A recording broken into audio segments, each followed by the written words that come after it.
Macron, ça a toujours été un hold-up. C'était forcément quelque chose qui ne pouvait pas durer dans le temps. Et même s'il était gonflé à l'hélium médiatique d'un grand nombre de journaux et de chaînes de télévision qui essayaient de combler ce vide, en réalité programmatique, ça ne tient pas éternellement. Le Rassemblement national n'est pas du tout un parti anti-système. Et je pense que là, il est en train d'achever sa mue pro-système. Et en ce sens-là, juste le RN, c'est la radicalisation de ce que toute une partie de la bourgeoisie pense déjà. 160 milliards d'euros par an qui sont distribués aux entreprises privées, c'est plus que le budget d'éducation nationale. Quand on voit ce qu'on dépense pour nos entreprises privées, en réalité, c'est comme si on vivait dans une économie administrée, sauf que ça ne nous donne aucun pouvoir. C'est-à-dire que c'est juste le contribuable donne cet argent et les entreprises en font ce qu'elles veulent. Les régimes autoritaires ne pèsent pas sur tout le monde de la même façon. C'est un très bon plan, en fait, pour toutes ces bourgeoisies du monde. L'extrême droite, c'est juste un problème de principe pour eux. Mais encore une fois, c'est des gens qui ne votent pas avec leurs principes, qui n'agissent pas avec leurs principes. Ils agissent d'abord avec leur portefeuille. On nous intoxique à l'idée que la France serait encore un paradis socialiste, en quelque sorte, qui ne serait pas entré dans l'ère de la mondialisation heureuse. Alors qu'en réalité, on y est entré bien plus que les autres. Il y a une intensification du parasitisme par la bourgeoisie qui en fait vraiment une très bonne affaire pour elle.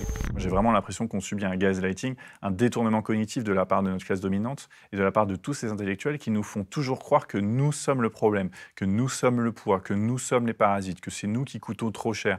Alors qu'on voit en réalité que le coût du capital nous écrase.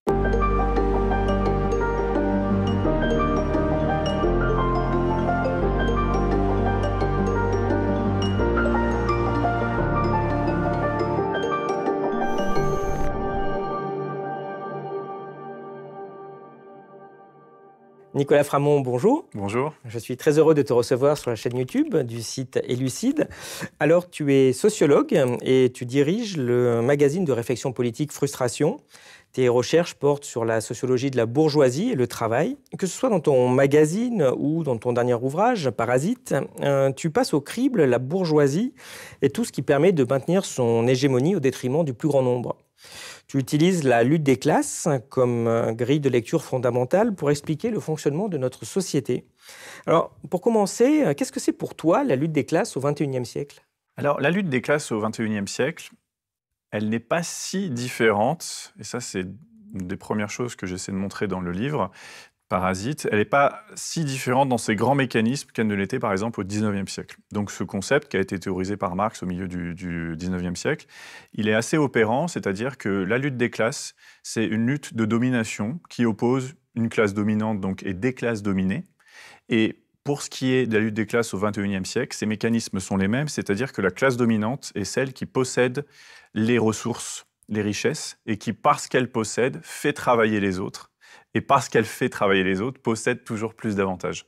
Donc, parce qu'on vit dans le même régime économique qui est le système capitaliste, on a donc cette classe sociale, la bourgeoisie, qui se reproduit à travers le temps et à travers l'espace, à travers le temps, à travers les générations, et à travers l'espace, parce que depuis le XVIIIe siècle, elle a conquis de nouveaux pays, de nouvelles nations, au point que maintenant, la bourgeoisie et le système capitaliste dominent dans l'ensemble des pays du globe.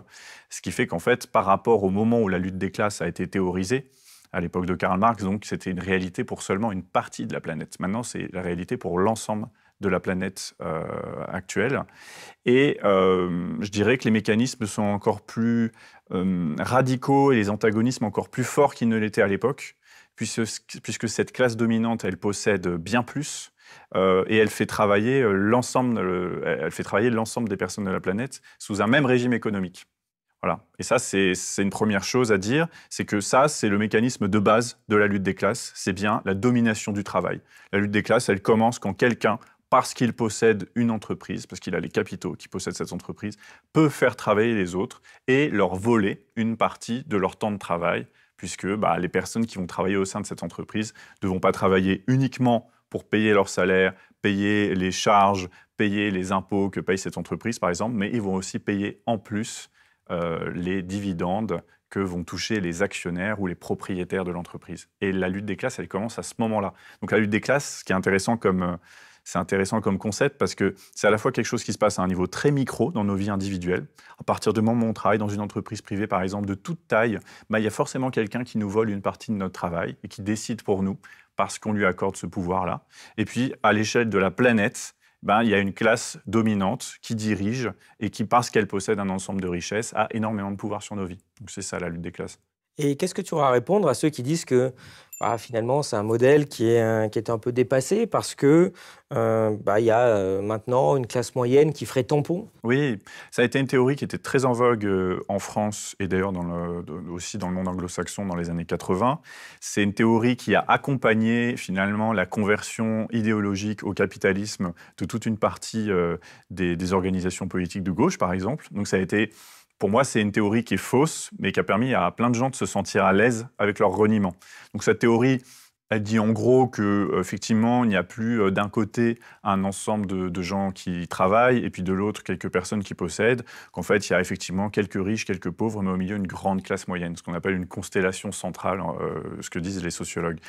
En réalité, c'est vrai que dans les années 70-80, on pouvait croire que c'est ce qui allait se produire. C'est-à-dire que globalement, les inégalités allaient se réduire dans l'ensemble des pays dits avancés, et que quelque part, on se partagerait tous la prospérité capitaliste. Mais ce n'est pas du tout ça qui s'est produit. En fait, dès les années 90, ce mirage de la classe moyenne, il a cessé d'exister. Et je pense que particulièrement depuis ces 20 dernières années, on n'est pas du tout dans cette dynamique-là. La classe moyenne, c'est une catégorie ressentie. D'ailleurs, de moins en moins de gens, les études le montrent, se sentent faire partie de la classe moyenne. Parce qu'en fait, la condition de personne qui travaille, qui est exploitée pour son travail et qui a l'impression de ne pas réussir à subvenir à ses besoins, c'est devenu une condition assez majoritaire dans un pays comme la France, qui est pourtant un des pays les plus riches du monde. Et dans les autres pays, les moins riches, c'est encore pire.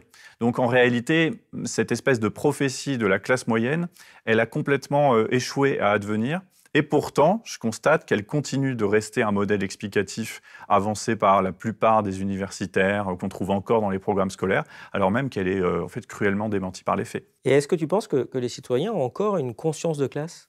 Oui, alors je pense qu'effectivement, donc Marx théorisait l'idée qu'il y a à la fois la classe réelle, c'est-à-dire que quand on regarde les statistiques, on voit bien que certains possèdent et d'autres travaillent, mais que ça ne s'accompagne pas nécessairement d'une conscience de classe, donc la capacité à se dire moi, je suis quelqu'un qui fait partie de la classe des travailleuses ou des travailleurs, on peut l'appeler comme on veut, et du coup j'ai des intérêts communs avec mes concitoyens de classe contre des gens qui, eux, volent mon travail. Ça, c'est la conscience de classe. En réalité, la conscience de classe, elle a varié au fil de l'histoire, mais ce qui est intéressant, c'est de voir qu'elle a vraiment remonté ces 20 dernières années. Aussi parce que la réalité elle-même s'est radicalisée. C'est-à-dire qu'effectivement, la visibilité de la classe dominante, de la classe possédante, elle est de plus en plus forte. On a vu la classe dominante en France est tellement forte qu'elle a pu faire élire quelqu'un comme Emmanuel Macron, le protéger, que la classe dominante rachète des grands médias, que la classe dominante s'enrichit considérablement, qu'elle arrive à se verser chaque année davantage de dividendes. Donc en fait, elle est très visible, ce qui pousse les autres, quelque part, nous autres, à devoir travailler à notre conscience de classe. Et là-dessus, les indicateurs sont assez nets. Par exemple, on croit souvent que l'âge d'or, on va dire, de la lutte des classes en France, c'est les années 70. Quand on regarde les enquêtes d'opinion sur est-ce que vous considérez que la société française est caractérisée par la lutte des classes, il y a plus de gens de nos jours qui répondent positivement à cette affirmation qu'en 1968. Donc en réalité, on est bien plus dans une période où il y a une conscience de classe. Par contre, elle ne s'exprime pas forcément de la façon canonique théorisée par le mouvement ouvrier. En réalité, cette conscience de classe, elle se caractérise par une série d'affects qu'on a pu voir s'exprimer lors du mouvement des Gilets jaunes, par exemple, c'est-à-dire plus le sentiment d'une commune galère, de difficulté à fonctionner dans la vie. Et ça ne s'accompagne pas forcément, par exemple, politiquement, d'une envie d'agir ensemble en allant tous dans le même sens. Et je pense que ce à quoi on assiste actuellement, c'est qu'il y a une conscience de classe, mais qui coïncide pas forcément avec des idées de renversement de la classe dominante et qui coïncide parfois, plus souvent d'ailleurs, avec l'idée de se distinguer de ceux qui sont encore plus bas et encore plus pauvres que soi et encore plus étrangers que soi. Et ça, finalement, c'est une forme de conscience de classe, c'est juste qu'elle ne va pas dans le sens que les révolutionnaires attendraient. On va en discuter un peu plus tard au cours de cet entretien, sur cet aspect politique qui est vraiment très important.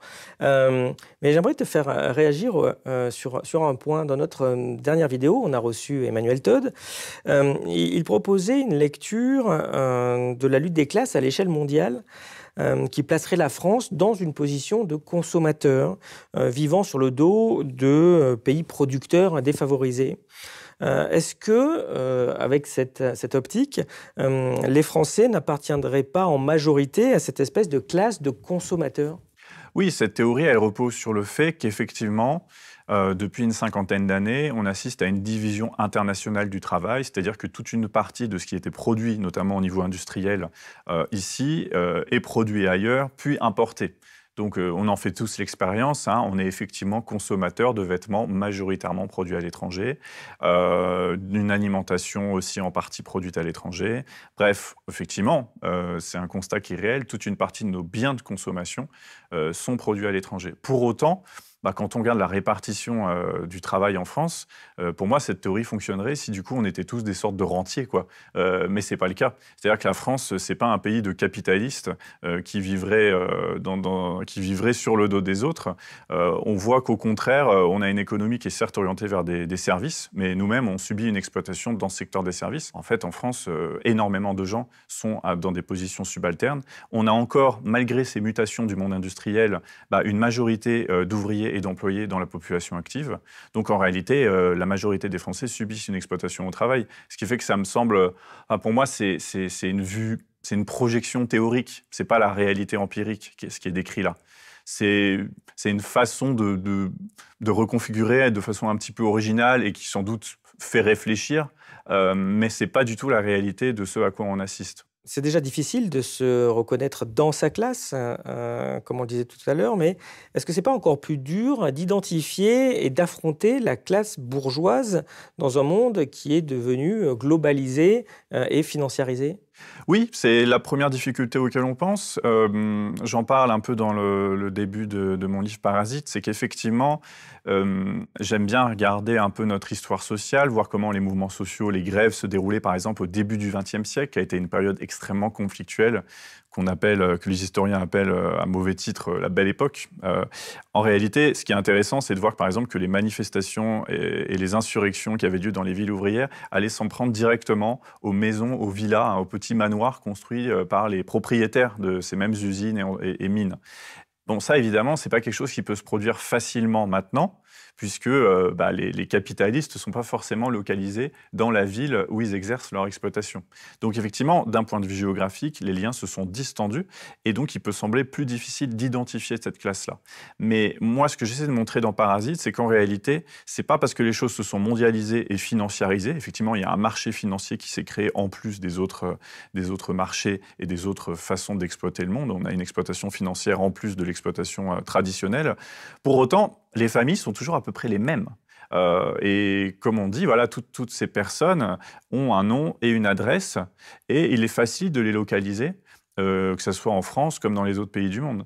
Et le fait que, par exemple, en 2018, le mouvement des Gilets jaunes, lors de sa manifestation parisienne de décembre, s'en soit pris directement au 8e arrondissement de Paris, qui est l'arrondissement où se concentre le pouvoir économique et politique, mais toute une partie du pouvoir économique, en dit très long finalement. C'est-à-dire que les gens s'en sont pris aux lieux de pouvoir, et ces lieux de pouvoir sont encore situés. Et dans un pays comme la France, il y a des villes, comme Paris, comme d'autres, où se concentre physiquement la présence de la bourgeoisie. De telle sorte qu'en réalité, il y a cette espèce de discours selon lequel finalement la bourgeoisie n'existerait plus, il n'y aurait plus vraiment de classe parce qu'en fait, tout ça, ça serait des flux financiers abstraits. C'est complètement faux. En fait, c'est encore des grandes familles qui tiennent un pays comme la France. Et ce sont souvent les mêmes que celles qui tenaient le pays à la fin du 19e siècle. Parlons un peu politique, puisque on est en ce moment même en train de vivre une crise politique assez folle, puisque Macron a décidé de dissoudre dans un contexte qui a favorisé grandement le RN. À ton avis, pourquoi est-ce qu'il a fait ça? D'autant que, comme on l'a rappelé récemment dans un de nos articles, un sondage de fin 2023 montrait que le RN avait une probabilité assez élevée d'atteindre la majorité absolue, ou en tout cas d'en être pas très très loin. Alors, moi, je pense qu'il y a deux hypothèses pour expliquer son geste. La première hypothèse, c'est que Macron était dans une situation depuis 2022 où il n'avait pas de majorité absolue, ce qui n'est pas si grave d'ailleurs. Enfin, dans un régime comme la Ve République, on voit que ça ne l'a pas empêché de faire passer ses budgets, de faire passer des réformes extrêmement antisociales, etc. Donc Macron, lui, c'est quelqu'un qui a un programme de destruction de notre protection sociale, c'est vraiment ça la feuille de route qui lui est donnée, et il n'avait pas les coups des franges pour le faire. Alors la première hypothèse, c'est de se dire, en organisant une dissolution de l'Assemblée nationale au moment où le Rassemblement national est au plus fort, il pouvait compter sur le miracle qu'il a fait élire finalement les 2 dernières échéances présidentielles, c'est le fameux barrage républicain. C'est-à-dire que la peur du RN serait tellement forte qu'on assisterait à un nouveau plébiscite pour Emmanuel Macron. Mais ce n'est pas ce qui s'est passé, puisqu'il s'attendait à avoir face à lui, disons à sa gauche, une gauche très désunie. Or, il y a eu une alliance des gauches, donc finalement, ça pourrait être complètement un coup foireux. La seconde hypothèse, c'est que finalement, Emmanuel Macron n'a pas de problème. Alors ça, je pense qu'il n'a aucun problème de principe à avoir le RN au gouvernement. Je pense qu'il n'aurait aucun souci à fonctionner avec un gouvernement RN en cohabitation. C'est quelqu'un qui a des idéaux politiques qui sont extrêmement réactionnaires, et c'est uniquement parce qu'il a bénéficié d'une couverture médiatique mensongère depuis 2017 qu'on croit que c'est un gentil centriste libéral. Mais Macron, c'est avant tout un réactionnaire qui est très ami, qui adore Philippe de Villiers, qui n'a pas hésité à faire des blagues racistes, bref, et qui avant tout aime l'ordre et l'autorité. Or, quand on veut restaurer l'ordre et l'autorité dans un pays, rien de mieux que l'extrême droite. L'extrême droite, c'est ça qu'elle apporte aux classes bourgeoises, c'est le retour de l'autorité au travail, à l'école, c'est vraiment la remise en ordre de la société. Et je pense que même si on n'a pas cette impression, puisqu'on a surtout eu des gouvernements de droite ou menant des politiques de droite ces 20 dernières années, pour autant, il y a des idées qui ont énormément progressé. Il y a une libéralisation des mœurs qui est assez forte en France. Le combat féministe, la liberté pour les personnes LGBTQI, par exemple, ça fait partie des choses qui ont progressé. Et on voit bien qu'il y avait une vraie panique bourgeoise sur ces sujets-là. J'ai je ne sais pas combien de couvertures sur le péril woke, par exemple. Bref, que toute cette ébullition, finalement, qui a lieu dans le pays, qui est un mouvement à la fois de contestation des idées dominantes et établies, c'est quelque chose qui énerve la classe bourgeoise. Et finalement, un bon petit gouvernement d'extrême droite, est-ce que ce n'est pas ce dont elle a besoin? Et dans cette hypothèse, on peut très bien imaginer qu'Emmanuel Macron a pu accepter, voire même dealer avec le Rassemblement national, de lui confier les rênes du pouvoir à un moment, pour éventuellement pouvoir soit revenir en force par je ne sais quelle combine constitutionnelle lui-même, soit pour qu'il y ait de nouveau un candidat macroniste qui porte cette idéologie extrêmement thatchérienne, cette idéologie de destruction du modèle social français en 2027. Oui, parce qu'il est quand même vraiment peu probable qu'il retrouve une majorité, ou même une majorité relative comme il avait là. Comment est-ce que tu analyses, comment tu expliques cet échec au final du macronisme? Je pense que le macronisme, en fait, ça n'existe pas vraiment. En fait, en 2017, moi, je suivais bien à l'époque le parcours de Macron. Ce qui était intéressant, on peut dire intéressant, c'est que ça se présentait comme une sorte d'idéologie. C'est-à-dire une certaine idée de la liberté d'entreprendre, qui portait un certain idéal qui a pu toucher des gens. Idéal qui était à l'époque incarné par le phénomène de l'ubérisation, par exemple. Cette idée qu'on peut tous devenir des petits auto-entrepreneurs, qu'on peut tous entreprendre des choses, qu'on doit saisir des opportunités, etc. Une sorte de défenseur des petites entreprises, etc. Donc ça, c'était le Macron de 2017. Et puis par ailleurs, il était perçu comme quelqu'un de très libéral sur les mœurs, qui allait accepter toutes ces évolutions sociétales. Donc en fait, quelqu'un qui, en échange d'une société où il y ait moins de protection sociale, allait favoriser une sorte de liberté. C'était un peu ça le macronisme de 2017. Par exemple, une des mesures qui était très populaire dans son programme de 2017, c'était l'indemnisation chômage des démissionnaires. Donc il y a vraiment cette idée que ne restez plus contraint dans votre travail toute votre vie, vous pouvez changer de métier à tout moment. Et ça, il se trouve que ça correspond à une inspiration de toute la population qu'on ne peut plus du salariat. Sauf que le macronisme, ça ne s'est pas du tout concrétisé comme ça. En réalité, le macronisme, c'est la pure et simple défense des intérêts des classes supérieures, sans idéologie derrière. Enfin, la seule idéologie, c'est leurs intérêts de classe. Donc derrière, il y a une reconstitution de temps en temps d'un discours qui vient justifier tout ça, mais c'est quelque chose qui est complètement vide, qui n'inspire aucun idéal. C'est un pur vol organisé de nos impôts, de notre travail, pour la classe possédante. Donc c'est pas très... forcément, ça fait vibrer personne, ça porte pas un idéal. Donc je pense que c'était destiné à échouer parce que Macron, ça a toujours été un hold-up, ça a toujours été un coup de poker et puis une sorte d'attaque en bande organisée de notre protection sociale. Et donc pour moi, c'était forcément quelque chose qui ne pouvait pas durer dans le temps, parce que ça reposait sur une suite de fantasmagories. Et même s'il était gonflé à l'hélium médiatique d'un grand nombre de journaux et de chaînes de télévision qui essayaient de combler ce vide, en réalité programmatique, derrière une admiration et une exaltation, un storytelling, une histoire racontée, comme on dit, bah forcément, ça tient pas éternellement. Oui, parce qu'il y a quelque chose d'assez dingue avec cette histoire, en effet, de hold-up, comme tu dis. C'est qu'on avait un discours de Macron qui était finalement, quand tu le creusais un tout petit peu, un discours anti-parasite. C'est-à-dire, nous, on serait des parasites, fainéants, machin, qui ne travaillent pas assez, qui se dort trop la pilule avec les 900 € par mois de chômage. Et au final, on se rend compte, comme on voit ici, que le macronisme, c'est surtout l'explosion des aides publiques aux entreprises, presque 40 milliards en plus depuis qu'il y a Macron. Qu'est-ce que ça veut dire, ce genre de politique?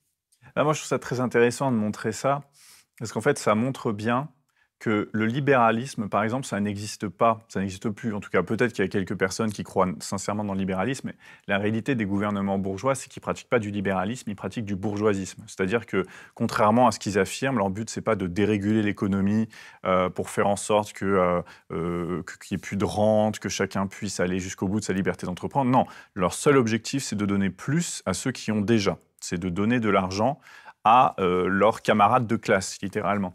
Donc le bourgeoisisme, c'est vraiment ça, c'est qu'en fait, on va utiliser tous les leviers possibles pour enrichir la classe bourgeoise. Donc un des leviers, c'est d'augmenter l'exploitation au travail. Donc ça, Macron et Hollande avant lui l'ont fait, c'est-à-dire faire en sorte que le travail paye de moins en moins et que le capital soit de plus en plus rémunéré, qu'il y ait de moins en moins de contraintes à avoir des salariés dans ce pays et à les exploiter un maximum. Donc ça, c'est ce qu'il a fait. Mais il y a autre chose qu'il a fait, et de façon vraiment éclatante et qui aura des conséquences durables, puisque ça a ponctionné nos finances publiques, et ça pèse directement, en fait, ce sont nos impôts qui vont là-dedans, c'est donc les aides publiques aux entreprises. Alors là, on a les chiffres du coup, ça doit s'arrêter en 2019-2020 peut-être. Oui, 19. Voilà, 160 milliards d'euros par an qui sont distribués aux entreprises privées. C'est plus que le budget d'éducation nationale, hein, donc c'est vraiment le premier poste de dépenses publiques, donc c'est énorme. Et ce qui est fou quand on regarde le détail de tout ça, c'est que c'est énormément de choses qui ne sont même plus évaluées, ou alors dont les évaluations qui sont négatives sont passées sous silence. C'est-à-dire que, par exemple, il y a des dispositifs comme les exonérations de cotisations patronales, c'est-à-dire que jusqu'à 1,6, puis 1,8, puis 2,6 SMIC en termes de salaire, toute une partie de ces salaires sont exonérés de cotisations patronales. Donc ça veut dire que concrètement, ce n'est plus l'entreprise qui paye à la Sécu la protection sociale, c'est l'État qui va payer à sa place. Ça, il faut bien le retenir, parce que parfois des gens me disent « oui, mais une exonération, c'est pas une aide ». Bah si, parce que si on exonère quelqu'un de quelque chose, il faut bien que ce soit quelqu'un qui paye, donc ça va être le contribuable. Et ce qui est étonnant, c'est qu'un dispositif comme ça, donc rien que les exonérations de cotisations patronales, c'est plusieurs dizaines de milliards d'euros par an. En fait, toutes ces évaluations, depuis le début, ça a été initié sous Hollande et développé sous Macron, ont montré qu'il n'y a pas d'effet positif sur l'économie. Ça n'a pas d'effet même sur l'emploi, parce qu'en fait, ça détruit d'autres emplois plus que ça n'en crée, parce que ça détruit des emplois, notamment dans les services publics, puisque pour financer ça, il faut bien couper ailleurs. Et puis, je trouve encore plus pernicieux et qui montre qu'on n'est vraiment pas dans du libéralisme, c'est que des économistes, notamment de Lille, ont montré que ça avait un effet pervers sur le fonctionnement des entreprises de recevoir autant d'argent public. C'est du coup, ça ne les incite pas du tout à être aventureuses, à investir, etc. C'est-à-dire que ça favorise, c'est-à-dire qu'il y a des rentes comme ça qui sont versées aux entreprises et qui favorisent des comportements très, très vicieux sur le plan économique.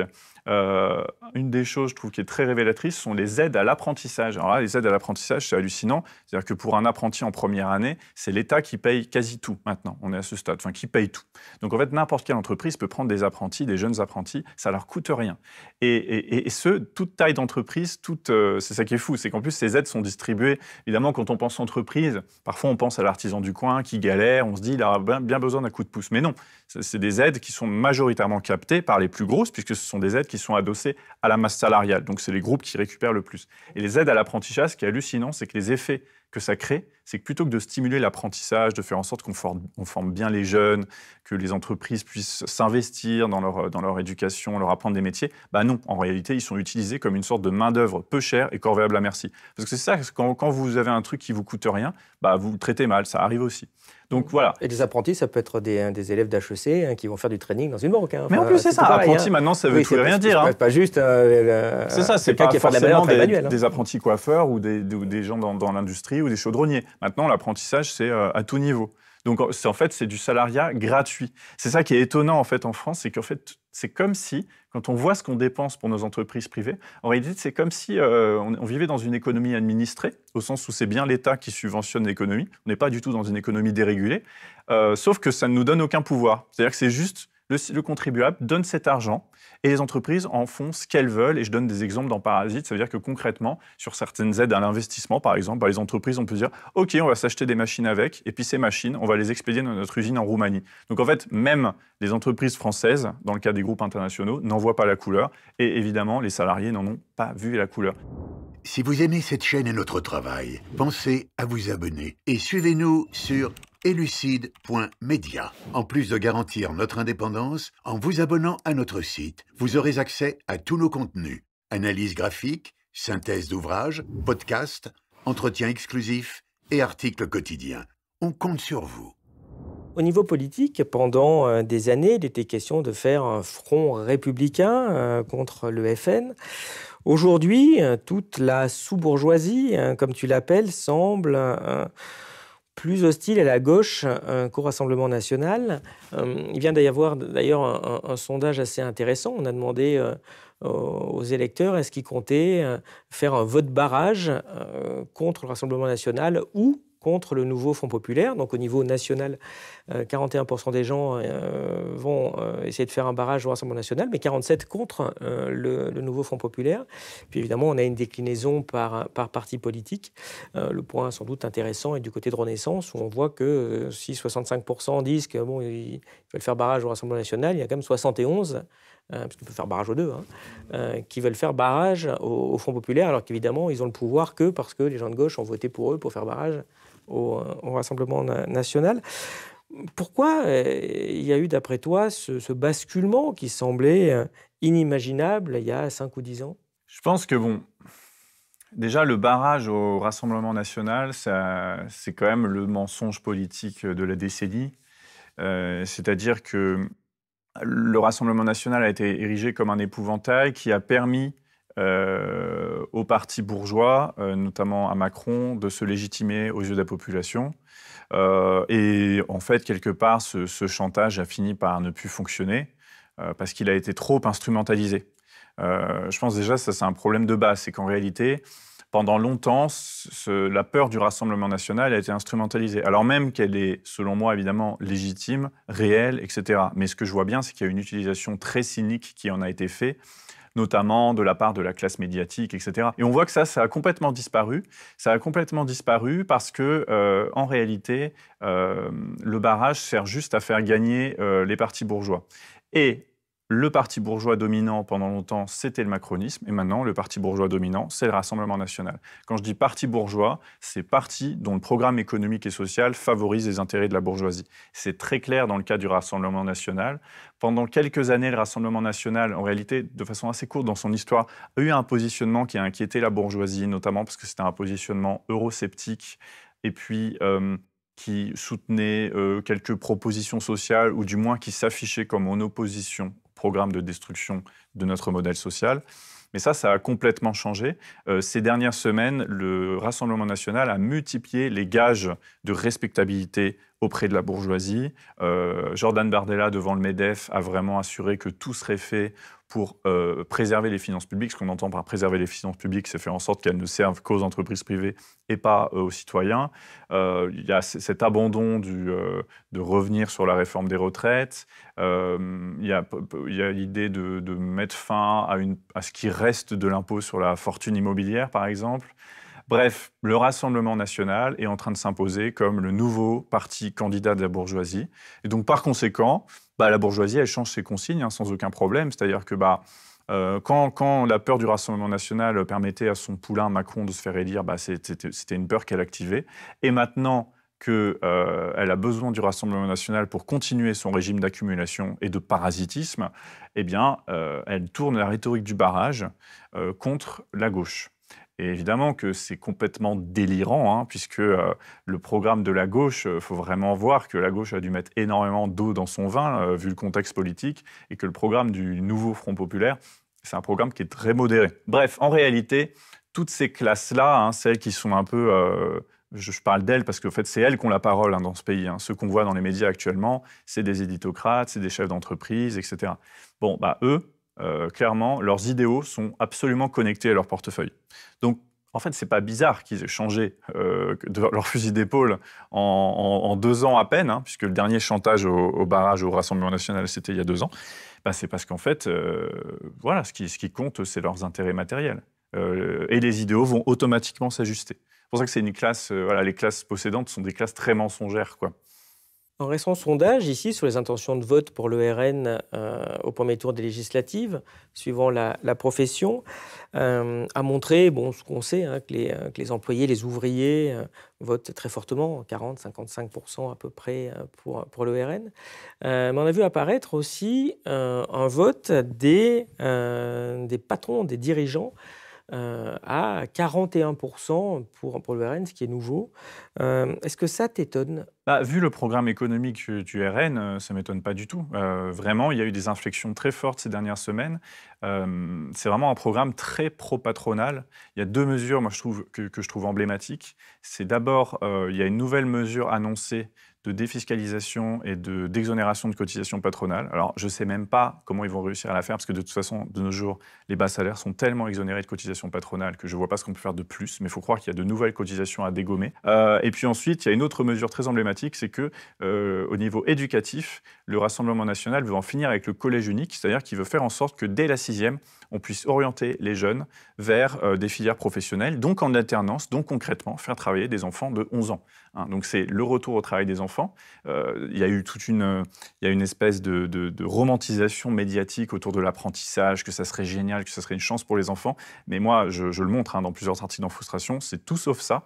Il ne faut pas romantiser l'apprentissage. Actuellement, c'est des jeunes de 14 et 15 ans qui se retrouvent à faire des travaux pénibles avec un très faible encadrement, parce que vu que c'est payé, les employeurs s'en servent comme main-d'œuvre corps à la merci, et qui meurent au travail et qui sont blessés au travail dans des proportions plus grandes que les autres salariés parce qu'ils sont plus jeunes et moins expérimentés. Donc c'est ça la réalité, c'est le retour du travail des enfants. Et c'est ce que propose le Rassemblement national avec ce projet de fin du collège unique. C'est vraiment, pour le patronat, c'est génial parce que c'est aussi la fin d'une jeunesse éduquée, qui a le temps de se poser la question de ce qu'elle veut faire dans la vie. Non, c'est vraiment enchaîner des enfants, et les enfants d'ouvriers et d'employés majoritairement, parce que c'est eux qu'on va orienter vers ces filières-là, c'est les enchaîner à 11 ans à un destin social tout tracé, sans possibilité de sortir de leur parcours. Alors que les enfants de la bourgeoisie, par exemple, je pense toujours à Bruno Le Maire qui a fait des études jusqu'à 28 ans, c'est quelqu'un, il a pu faire plein d'études, s'intéresser à plein de choses, et puis voilà, il a pu choisir ce qu'il voulait faire dans la vie. Et donc maintenant, il est ministre des Finances et puis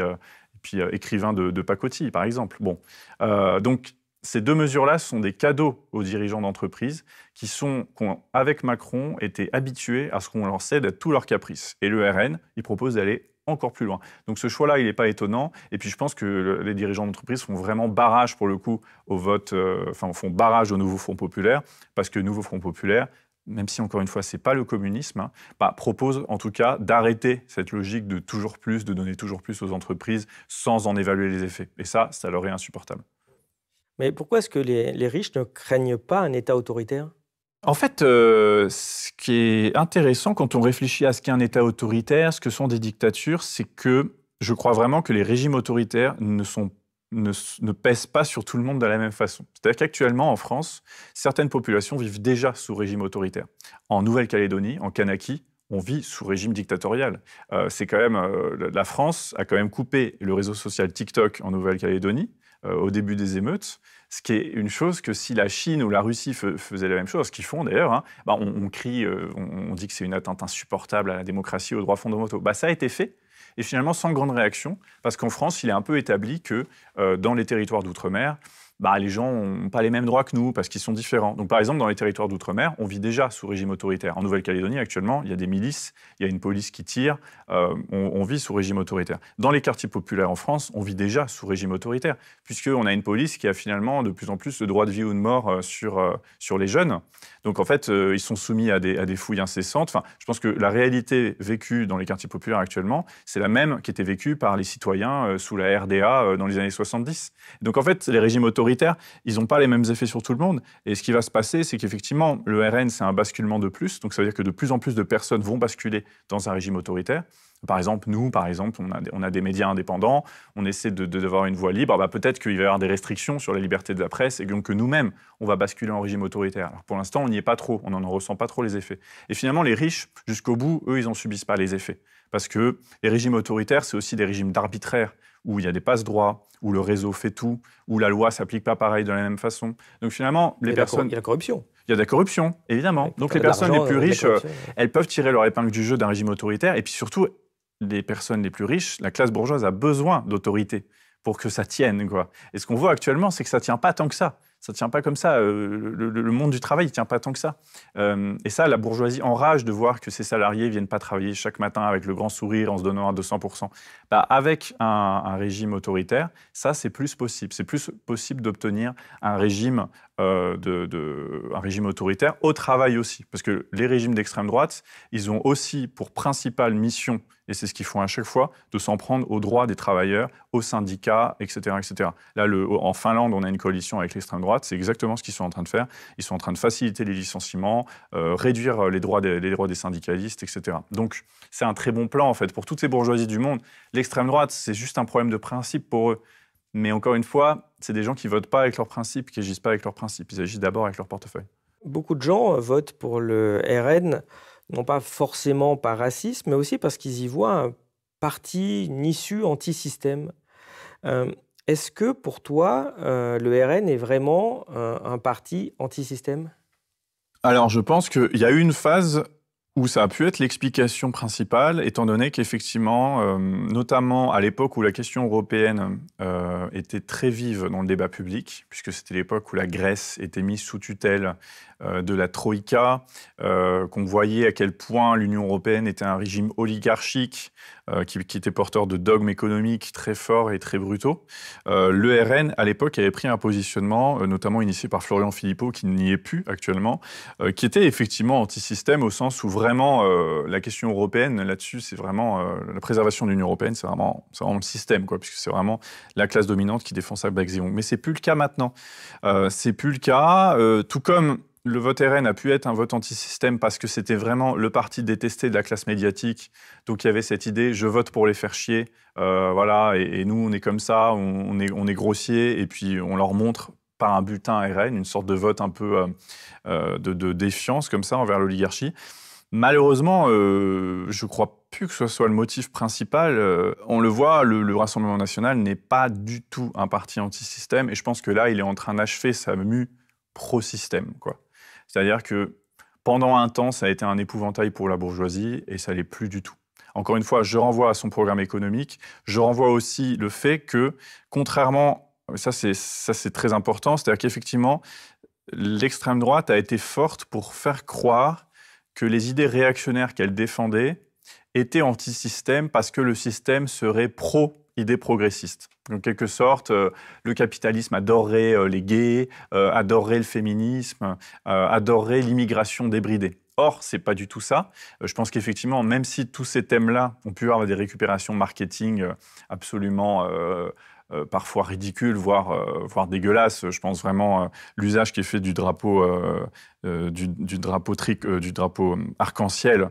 Je veux dire, maintenant, le drapeau arc-en-ciel, il est brandi par des soldats israéliens sur les décombres de Gaza en prétendant qu'ils ont fait ça pour la libération des LGBT. Bon, donc effectivement.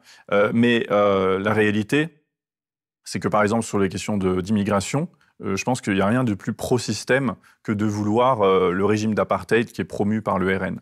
Le patronat s'accommode très bien d'avoir des inégalités entre les femmes et les hommes, entre les étrangers et les Français, etc. Parce que le patronat a besoin de division du travail, a besoin de gens à qui on confie les tâches ingrates, a besoin d'opposer les gens les uns envers les autres. C'est particulièrement vrai, par exemple, dans des secteurs comme le BTP, où le racisme est utilisé quelque part pour diviser, pour mieux régner.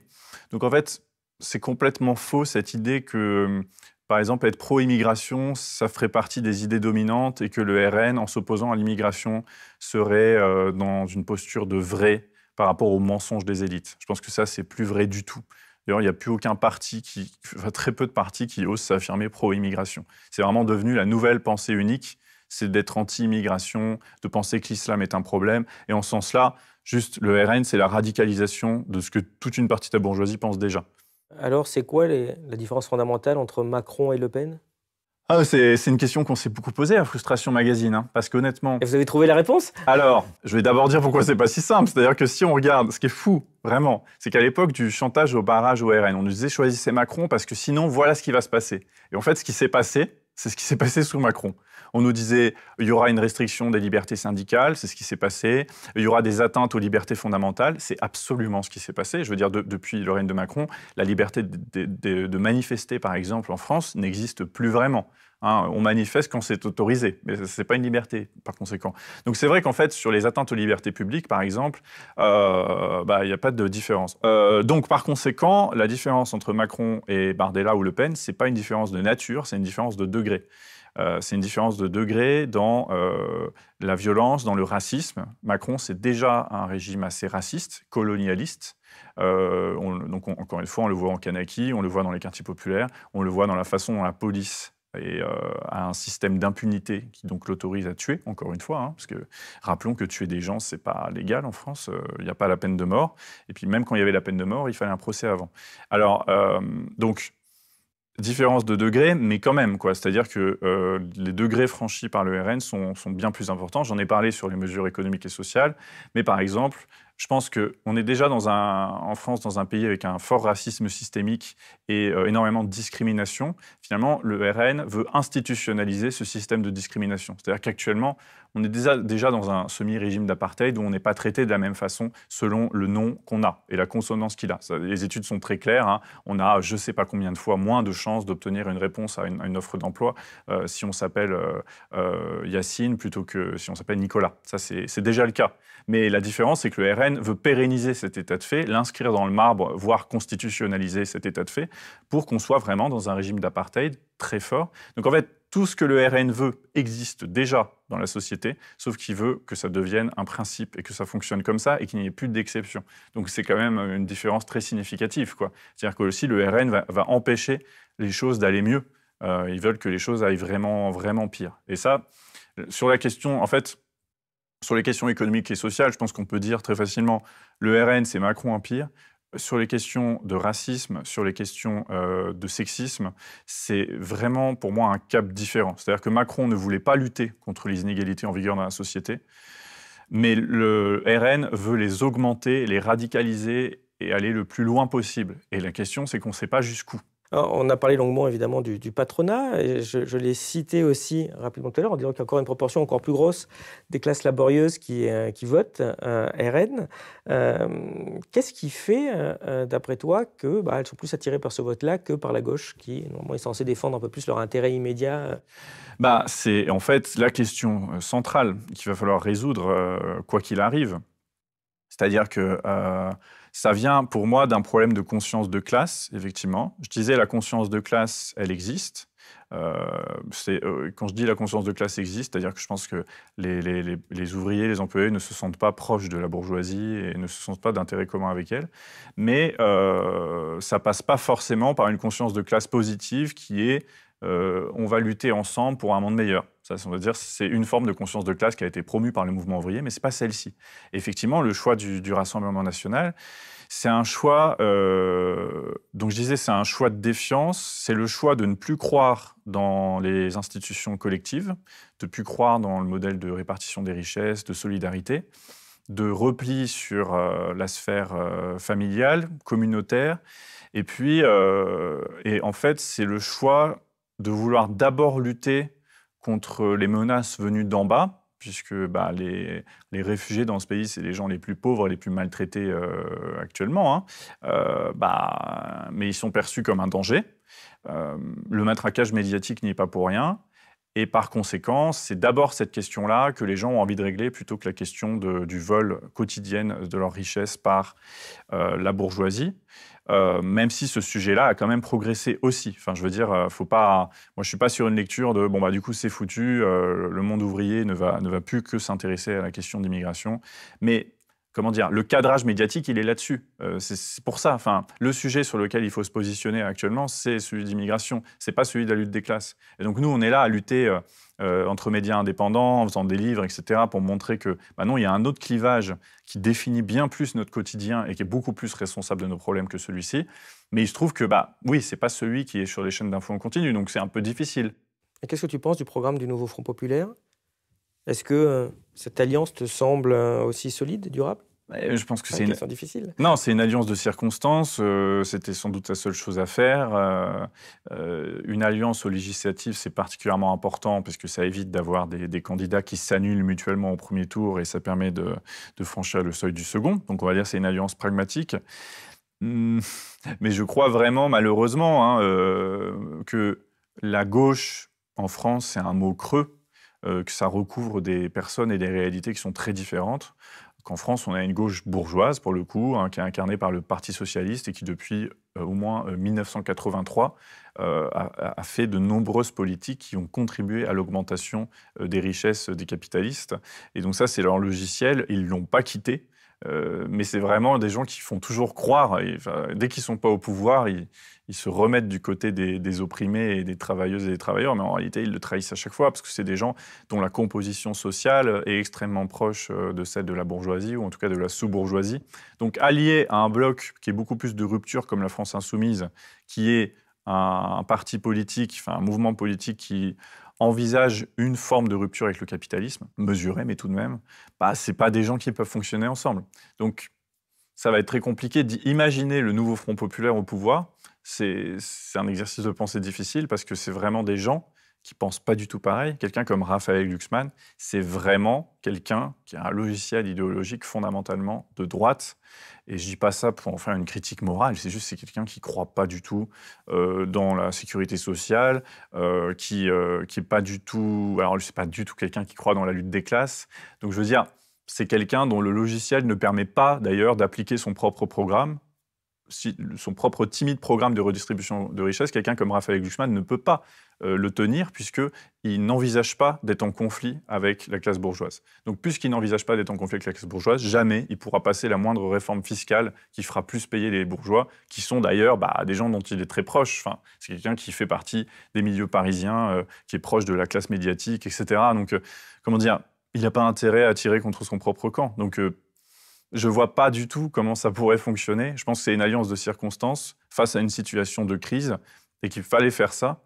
Après, ça ne résout rien sur la capacité de cette alliance hétéroclite et fondamentalement antagoniste à parvenir au pouvoir. Et j'ai même l'impression d'ailleurs que les partis dits sociodémocrates, mais ils ne sont même pas sociodémocrates, hein, on va dire sociolibéraux, que sont le Parti socialiste et les écologistes, ne veulent pas gagner. C'est vraiment ce qu'on sent ces derniers jours.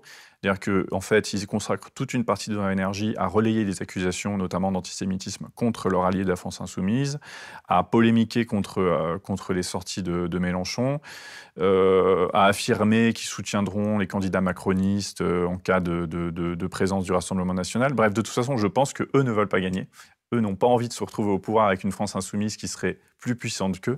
Ils ne veulent pas participer à ce genre de gouvernement. Et donc, comment dire, c'est compliqué à imaginer, quoi. On a fait sur Élucide un article sur justement les programmes, en particulier économiques, des partis. Là, tu parlais du programme du Front populaire, dont plein de mesures sont intéressantes, je dirais, dans l'absolu, mais le problème, c'est que beaucoup sont aussi en antagonisme total avec les principes européens. Est-ce que l'UE, c'est pas aussi un frein à avoir je dirais une politique différente, quoi, qui irait moins dans le sens de la bourgeoisie? Ah bah oui, oui, c'est un frein total.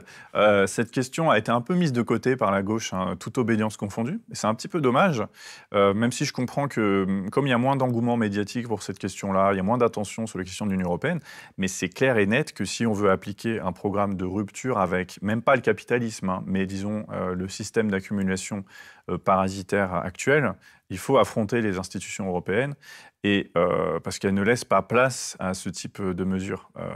Donc ça, c'est... Ouais, mais c'est pas accessoire, je veux dire, c'est vraiment, ça l'empêche, quoi. C'est comme si ils sont en train de discuter de savoir où ils vont aller en voiture à 4, mais sauf que l'UE, c'est l'antivol du truc, donc elle ne va pas démarrer, la voiture. Absolument. Donc vous pouvez discuter, savoir si vous allez plutôt à Marseille, en Bretagne ou à Lille, mais pour moi, elle ne bouge pas, la voiture. Hein. Mais en fait, il y a plein de choses qui font que la situation est bloquée, dont l'Union européenne. Donc effectivement, il faut absolument avoir une stratégie d'affrontement avec l'Union européenne.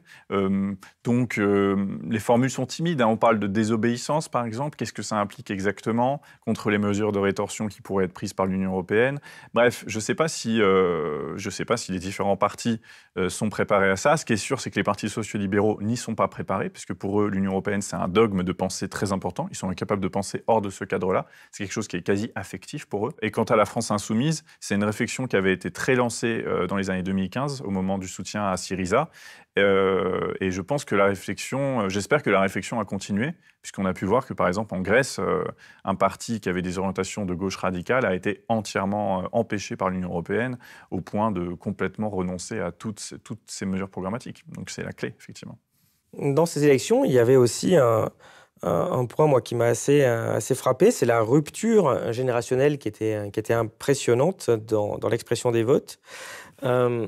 Ici, on vous la rappelle avec la décomposition du vote par âge aux européennes. Sur Lucide, on a fait une analyse approfondie du résultat des européennes avec une vingtaine de graphiques de ce type pour bien comprendre. Et celui-là, par âge, est assez impressionnant puisqu'on voit chez les jeunes que la France insoumise a des scores extrêmement élevés, alors qu'il n'y a pratiquement plus de vote vraiment dans une gauche radicale chez les plus de 70 ans, remplacé par un PS de plus en plus fort par âge et par le parti macroniste, qui est vraiment un parti de retraités maintenant. L'âge est un peu moins explicatif chez le Rassemblement national. Qu'est-ce que tu penses de cette fracture et est-ce que ça te donne de l'espoir pour l'avenir? Déjà, c'est vrai qu'on voit que le Rassemblement national, en tout cas aux européennes, il était présent en toutes les catégories d'âge de façon assez importante. Sur le reste, c'est vrai que c'est le rapport à la gauche qui semble être vraiment très marqué, à la gauche et à l'écologie. Et évidemment, c'est quand même, je pense... Voilà, c'est quand même bon signe d'avoir le vote des jeunes. Je pense que ça reste, c'est quelque chose de très prometteur. Bah, évidemment, mathématiquement, c'est prometteur. Hein. Et puis, ça veut dire aussi quelque chose de la pénétration d'un certain nombre d'idées de gauche. Et je pense que ça explique le désarroi de toute une partie de la droite qui a un discours... il y a cette peur d'un relâchement des mœurs et d'un relâchement de la société. Et ça, effectivement, c'est intéressant de voir que des générations les plus jeunes portent une contestation plus forte de l'ordre établi, notamment du capitalisme. Et c'est intéressant parce que ça, on retrouve ça aussi dans les attitudes face au travail. Et on voit que, notamment, les moins de 25 ans ont un rapport au travail qui est assez différent de leurs aînés, enfin les moins de 30 ans globalement, et qui est moins obsédé par la quête de la performance, etc., etc. Et donc ça, c'est intéressant parce que ça veut dire qu'il y a peut-être une révolution idéologique qui est en train de se produire sur notre rapport à l'autorité et au travail, et donc au capitalisme. Et peut-être que c'est stimulé aussi par une conscience plus grande de l'enjeu écologique dans la jeunesse. Bref, en tout cas, oui, c'est très prometteur. Ce serait vraiment l'inverse qui serait déprimant. Et je pense que ça veut dire qu'on a quand même un beau potentiel pour des idées plus révolutionnaires dans la société. Et à ton avis, qu'est-ce qui risque de se passer dans les semaines à venir? Quelle hypothèse te semble la plus réaliste et avec quelles conséquences? Tu veux que je fasse Madame Irma. Ouais, Madame Irma. Bah alors, on sort un article analyse bientôt avec les 3 scénarios possibles. Je pense que ces 3 scénarios possibles, on les connaît. Hein, Je ne sais pas si j'ai classerais du plus ou moins probable, parce qu'on se base sur des sondages dont on sait que de multiples reprises, surtout des sondages de législatives, ne sont pas extrêmement fiables. Donc il y a une première hypothèse, c'est la victoire du Rassemblement national, avec une majorité relative ou absolue. Donc ça, c'est possible, hein. C'est quand même hyper possible, hein. Il bénéficie d'un contexte médiatique qui leur est extrêmement favorable. Il bénéficie donc de ce nouveau vote barrage contre la gauche, ce qui est vraiment une innovation de la classe bourgeoise auquel on pouvait s'attendre parce que c'était en germe depuis plusieurs années quand même. Mais là, c'est vrai que ça a pris des proportions incroyables. La deuxième hypothèse, c'est la victoire du Front populaire, effectivement. C'est possible aussi, puisque c'est quand même la deuxième force représentée dans les sondages. C'est possible, mais voilà, moi je trouve qu'il y a des obstacles qui sont énormes, notamment la division interne, qui fait que c'est quand même toute une partie du temps de parole de ces gens et des partis sociolibéraux semblent visiblement destinés à taper sur leurs adversaires. La France insoumise aussi n'a pas pu résister à certaines polémiques. Bref, on a quand même une force politique, le Front populaire, qui n'existe que sous forme d'un label, mais qui ne se traduit pas par exemple, une incarnation, une campagne, etc. Chacun a fait les choses dans son coin, donc ça, c'est un obstacle. Le deuxième obstacle, c'est qu'il y a un acharnement médiatique qui est hallucinant à l'encontre du Front populaire et de la France insoumise, qu'il y a cette accusation d'antisémitisme qui est délirante. Encore une fois, je dis délirante parce que vraiment, si on regarde à la racine de cette accusation, il y a des éléments extrêmement flous.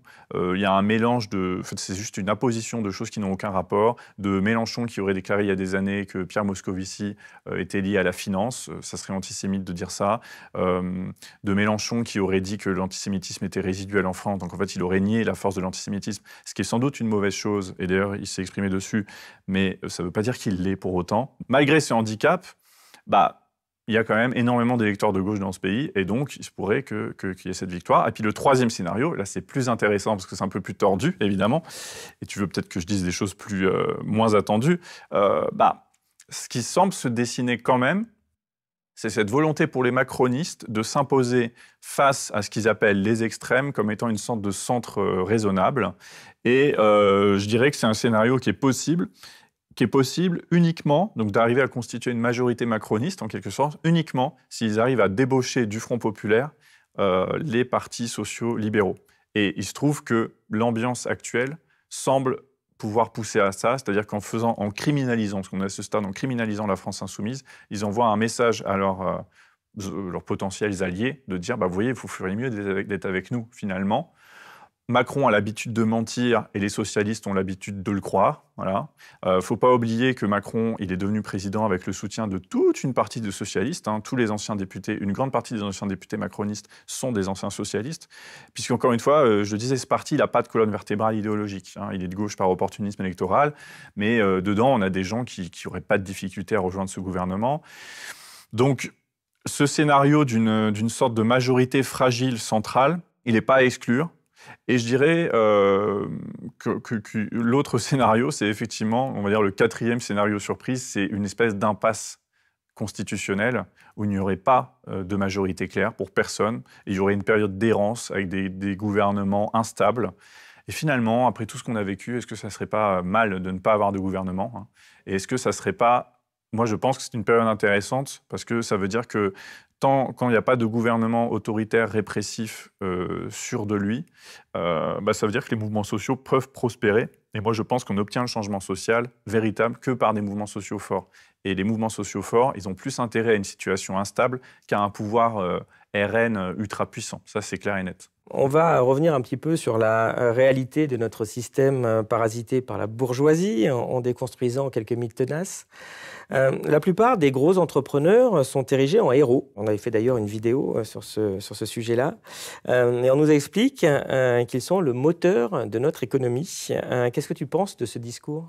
Déjà, oui, il y a un discours d'héroïsation des grands entrepreneurs. Alors, ce qui est intéressant, c'est même ce terme entrepreneur, il est très trompeur parce que, en fait, faut bien choisir ces termes. C'est-à-dire qu'il y a le terme patronat. Le patronat, c'est on définit les gens par leur position hiérarchique vis-à-vis des autres. Et entrepreneurs, on voit bien que c'est pas ça sur quoi on veut assister. On veut insister sur leur action et leur capacité à prendre des décisions et à changer le cours des choses. Ce qui est intéressant, c'est que quand on déconstruit un peu ces biographies, ce que j'ai essayé de faire dans Parasite, moi j'ai regardé, je me suis vraiment penché sur les 100 premières fortunes de France. Et ce qui est intéressant, c'est que toute une partie déjà d'entre elles ce sont des héritiers directs de l'entreprise qui les enrichissent. Ouais, puis en plus, ça c'est très français, hein. On a préparé ce graphique sur ce sujet-là et on voit que la France est d'assez loin, enfin en tout cas c'est un des pays où la proportion de milliardaires qui ont hérité de la fortune est la plus importante. Oui, oui, je me souviens de cette stat du Financial Times. C'est extrêmement révélateur. Ça veut dire quand même qu'il faut beaucoup de malhonnêteté pour arriver à nous présenter ces gens comme des génies et des héros. Moi, je me suis beaucoup amusé à lire vraiment les biographies. Vraiment, je voulais voir, bon, bah, alors, qu'est-ce qui s'est passé vraiment, quoi. Je me suis penché sur certaines grandes familles. Ce qui est intéressant, c'est déjà de voir que, enfin, comment dire, c'est pas eux qui sont le moteur du pays, c'est vraiment le pays qui a été leur moteur. Ça, c'est très clair. En fait, notamment en France, on a des fortunes qui se sont construites sur le dos du contribuable. Dans le livre, je développe vraiment le cas de l'entreprise CMA-CGM et de Rodolphe Saadé. Rodolphe Saadé, il est de plus en plus connu parce qu'il est en train de racheter notamment le groupe médiatique qui possède BFM TV. Donc ça va faire partie des milliardaires qui font la pluie et le beau temps dans ce pays. Eh bien, quand on regarde la façon dont Saadé et sa famille, parce qu'en fait, c'est son père lui-même qui avait fondé la CMA-CGM, donc il y a un armateur, hein, c'est un des 4 principaux groupes de transport maritime mondiaux. Donc c'est vraiment un acteur clé du système capitaliste, hein, puisque on a vu, il y a une division internationale du travail forte, donc il faut que les marchandises soient acheminées. Et ces gens ont constitué leur fortune, je le montre. Hein. Déjà, bon, le père Saadé, Jacques Saadé, avait lui-même hérité d'une entreprise de transport maritime. Donc encore une fois, hein, on n'est pas des entrepreneurs, hein, c'est vraiment des héritiers en série. Et puis ensuite, l'entreprise a pu se sortir de grandes difficultés financières, donc son entreprise qui s'appelait CMA, en rachetant la CGM, la Compagnie Générale Maritime, qui était une entreprise publique. Et cette entreprise publique, elle a été renflouée miraculeusement par le gouvernement Juppé avant d'être vendue de façon litigieuse, hein, potentiellement litigieuse, mais on n'a jamais eu le fin mot judiciaire de l'histoire, je le raconte dans le livre. Donc elle a été renflouée par le contribuable avant d'être vendue à bas prix à CMA. Et Jacques Saadé était à l'époque un proche du RPR, donc le parti au pouvoir. Donc c'est intéressant de voir que c'est le contribuable qui a donné clé en main une entreprise, une sorte d'entreprise nationale, hein, financée par l'État. Et en fait, en France, il y a beaucoup d'entreprises qui fonctionnent comme ça, qui se sont servies sur le dos du contribuable. Même un groupe comme Total, hein, il provient notamment d'une entreprise publique comme Elf Aquitaine, par exemple. Donc, à chaque fois, quand je dis que c'est le pays qui a été le moteur de leur fortune, c'est qu'on le voit, c'est pas leurs grandes décisions audacieuses qui les ont enrichis, c'est des échanges de bons procédés. Enfin, c'est des opérations de vol, quoi. Et ces opérations de vol, en fait, si on regarde tous les secteurs clés de l'économie française, elles ont eu lieu à chaque fois. Donc c'est nous qui avons été le moteur de leur fortune. Et c'est particulièrement vrai quand on regarde la fortune de Rodolphe Saadé et de sa famille. C'est que, par exemple, ils ont augmenté leurs tarifs depuis 2020. C'est hallucinant ce graphique, parce que vraiment c'est le vol du siècle, quoi. Après les confinements et l'épidémie de Covid-19, épidémie qui est toujours en cours, mais qui ne donne plus lieu à des mesures d'exception, ces mesures d'exception ont donc ralenti considérablement les échanges et le commerce international. Et au moment de la reprise, CMA, CGM et ses concurrents ont augmenté leurs tarifs dans des proportions hallucinantes, hein, parfois 1000%. Et donc, ce qui leur a permis d'engranger des profits hallucinants. Donc, en fait, encore une fois, hein, c'est notre pays et les autres, hein, qui ont été le moteur de l'évolution de la fortune des Saadé, et pas eux avec leurs petites mains, quoi. Puisqu'on te reçoit, c'est l'occasion aussi qu'on représente certains graphiques qu'on a fait sur Elucide, puisque c'est ce qu'on fait sur Elucide. On aime bien essayer de mettre l'économie, la société en graphique, histoire de vous donner des moyens très concrets pour résister à la propagande ambiante. Ce premier, c'est l'évolution des dividendes, bon, des rachats d'actions aussi, c'est la même chose, quoi. C'est l'argent qui va sortir de l'entreprise pour aller aux actionnaires. Donc on voit depuis 2003 la très forte augmentation en France dans le CAC 40. Encore en 2023, plus 21%. Hein. On a des sommes qui sont assez phénoménales. Alors sur le graphique suivant, on voit que cet argent, il n'est pas perdu pour tout le monde, puisqu'on voit que depuis entre 2012 et 2021, les salaires ont progressé d'à peu près 17% en brut. Il faut déduire l'inflation. Donc en fait, ça fait des salaires qui ne progressent pas beaucoup au final.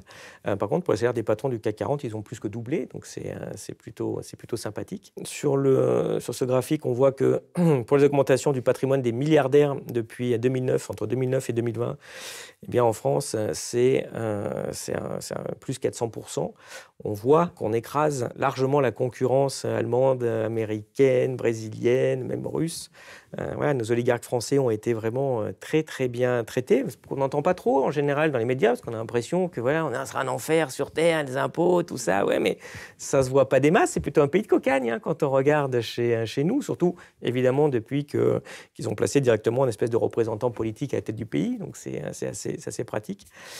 Et pour finir, un petit rappel, puisque tu viens de parler de Total, il y avait eu un petit scandale sur l'augmentation de rémunération du PDG en 2021, qui gagne plus de 6 millions d'euros par an. Mais j'ai trouvé assez amusant de revenir un petit peu en arrière, au temps de Total, qui avait un autre logo en 95-99.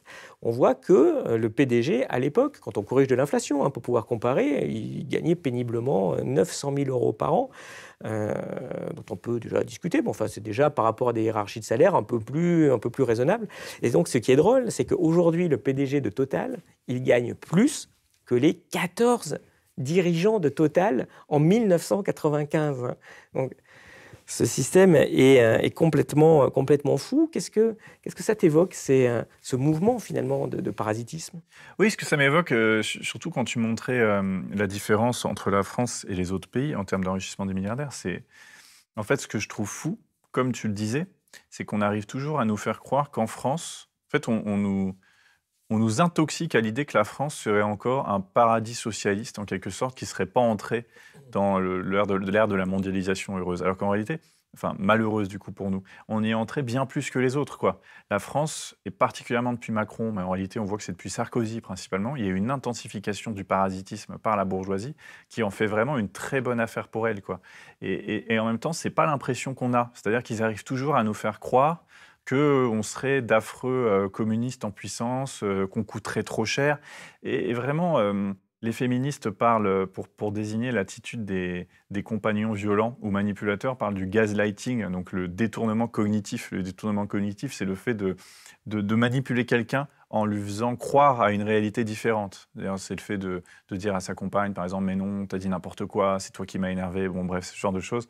Je trouve que ça s'applique aussi à l'échelle d'un pays. C'est-à-dire que moi, j'ai vraiment l'impression qu'on subit un gaslighting, un détournement cognitif de la part de notre classe dominante et de la part de tous ces intellectuels qui nous font toujours croire que nous sommes le problème, que nous sommes le poids, que nous sommes les parasites, que c'est nous qui coûtons trop cher. Alors qu'on voit en réalité que le coût du capital nous écrase, quoi. Nous écrase et puis est en train de nous mettre à terre, quoi, parce que finalement, l'appauvrissement de la population française, c'est une réalité, et l'enrichissement de sa classe bourgeoise, c'est plus qu'une réalité. Donc encore une fois, c'est très bien de mettre ce genre de schéma. Je trouve que c'est des images qui sont très parlantes. Bah oui, en effet, pour nous, c'est important que ce genre de graphique, dont celui-ci, par exemple, sur les inégalités de patrimoine et de revenus, soit vraiment bien connu du grand public. Et c'est pas pour rien qu'on le montre jamais. Enfin, surtout celui-là, il est quand même, entre guillemets, assez simple. Il est de base quand tu commences à t'intéresser à la question.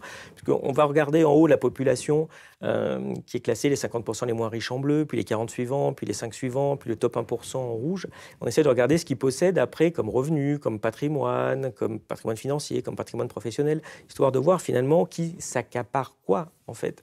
Donc on voit que ces inégalités sont colossales. Elles devraient, quand tu vois ça, tu te dis, mais enfin, elles devraient créer un climat de révolte. Mais on voit que ce n'est pas ce qui se passe, en particulier grâce à une propagande qui est bien huilée, qui se retrouve jusque dans le management et les injonctions à la psychologie positive. Est-ce que tu peux nous expliquer ça? Comment ça marche? Oui, la question effectivement, La question du management, pour moi, je pense que dans le management, on retrouve quelque chose qui se passe de façon plus large dans la société. C'est-à-dire que la classe bourgeoise, par le biais de nombreux relais idéologiques, et quand je dis idéologique, c'est pas simplement les grandes idées, c'est aussi la façon de se comporter et la façon de concevoir sa propre vie. Véhicule et nous inculque des représentations de la réalité qui sont erronées. Donc pour moi, un des dogmes, un des préceptes les plus mensongers de notre existence, c'est quand on veut, on peut, par exemple. Quand on veut, on peut, dire que le travail paye et que les efforts payent. En fait, c'est deux énoncés qui sont faux empiriquement. Pour moi, un schéma comme celui-ci le montre bien. C'est-à-dire que pour les 50% les moins riches, donc quand même la moitié de la population, leur détention du patrimoine, donc le patrimoine, c'est vraiment ce qui donne du pouvoir. Par exemple, le patrimoine professionnel, c'est vraiment la détention là, vraiment d'entreprise. Donc, c'est la capacité à faire travailler les autres. On voit bien que ça reste extrêmement monopolisé par 1% de la population. Ce n'est pas du tout quelque chose qui est démocratisé. Il n'y a pas de classe moyenne. Là, vraiment, si on donne ce schéma et qu'on dit où est la classe moyenne, si on était dans un contexte de classe moyenne, c'est-à-dire qu'on serait tous un peu propriétaires, on se serait tous un peu répartis le patrimoine financier du pays, et puis on fonctionnerait tous en bonne intelligence. On n'est pas du tout là-dedans, et d'ailleurs c'est de moins en moins le cas. Mais face à cet état de fait, l'idéologie dominante, elle ne nous fait pas dire « révolte-toi », ou change de vie, etc. Elle nous dit la réponse, révolte-toi et organise-toi. Elle ne dit pas ça. Elle dit la réponse est en toi. Tu peux te sortir tout seul de tes problèmes. Ça ne dépend que de ta volonté et de ton travail. Or, c'est deux choses qui, en réalité, ne suffisent pas. Je ne dis pas que le poids de la volonté, qu'on n'est que déterminé, c'est faux. Évidemment que bien sûr qu'on peut faire des choix dans la vie, on peut décider de partir, qu'on peut quitter un emploi toxique, etc. Mais c'est faux de dire qu'on a toutes les cartes en main. Certains ont toutes les cartes en main. Le PDG de Total a toutes les cartes en main. Il peut globalement tout faire de sa vie. Ce qu'il choisit de faire, c'est de continuer à empocher de l'argent sur le dos des autres et être un patron tyrannique. C'est apparemment son choix de vie. Mais la plupart des gens n'ont pas ce choix. Vraiment, ça, je parle de ça dans le livre, c'est qu'on subit vraiment une intoxication intellectuelle qui fait qu'on se pense tous un peu comme des bourgeois en puissance alors qu'on ne l'est pas. Et donc, la psychologie positive, par exemple, donc la psychologie positive, c'est en gros toutes ces théories qui consistent à dire « la réponse est en toi ». Si tu peux décider d'être heureux, c'est ce genre d'injonction, tu peux prendre confiance en toi. Bref, ça se retrouve dans des livres de développement personnel, mais ça se retrouve aussi au travail. Au travail, il y a énormément de cabinets de consultants, de formateurs qui pullulent dans toutes les entreprises du CAC 40 et qui, par exemple, en cas de plan de licenciement, vont aller dire aux salariés qui vont se faire licencier que qu'en fait, un malheur ne dépend que de la façon dont on l'envisage. Que ce qui tue pas ne te tue pas, ne te rend plus fort, ce genre de choses. Donc, la psychologie positive, c'est un courant vraiment de la psychologie d'abord américaine qui a été financé par le grand patronat américain dès ses débuts pour qu'on change de paradigme, quoi. Il y a vraiment une culture de la violence au travail en France qui est très forte. Et une des réponses de la psychologie positive face à ça, c'est de dire « Ah, il y a de la violence, c'est lié au fait qu'il y a des personnes toxiques ».